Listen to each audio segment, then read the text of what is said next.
देश की संसद उचित समय पर समान नागरिक कानून को लाएगी और देश में इसका इम्प्लीमेंट कराएगी कि देश के अंदर किसी भी धर्म के आधार पर कानून नहीं होनी चाहिए। देश के कानून आज की परिस्थिति से अनुकूल और जनता के हित में होना चाहिए। हमारी संविधान सभा ने भी अनुच्छेद 44 में directive principle of states policies के तहत ये लक्ष्य रखा था देश के सामने कि विधानमंडल और देश की संसद उचित समय पर समान नागरिक कानून को लाएगी और देश में इसका इम्प्लीमेंट कराएगी। भारतीय जनता उत्तराखंड में लागू हो गया है, केंद्र में कब लागू होगा यूनिफॉर्म सिविल कोड, कब लाया जाएगा? देखिए, आप लोगों के लिए यूनिफॉर्म सिविल कोड पॉलिटिकल मुद्दा हो सकता है। ये बहुत बड़ा सामाजिक सुधार है। ये लोकतंत्र की बेसिक मांग है कि देश के अंदर किसी भी धर्म के आधार पर कानून नहीं होनी चाहिए।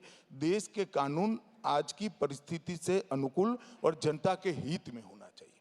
हमारी संविधान सभा ने भी अनुच्छेद 44 में directive principle of states policies के तहत ये लक्ष्य रखा था देश के सामने कि विधानमंडल और देश की संसद उचित समय पर समान नागरिक कानून को लाएगी और देश में इसका इम्प्लीमेंट कराएगी।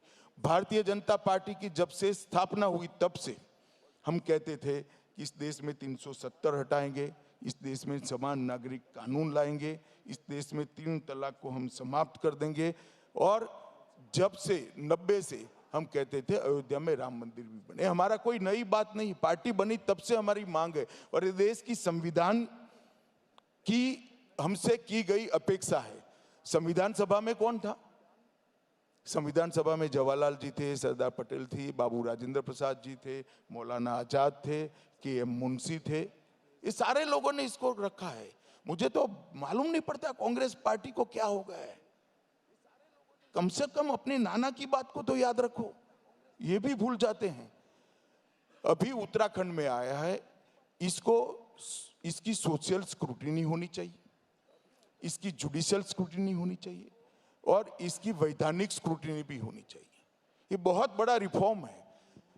यूसीसी जो उत्तराखंड सरकार लाई है, इसकी ये तीनों स्क्रूटिनी चुनाव है तब तक हो जाएगा।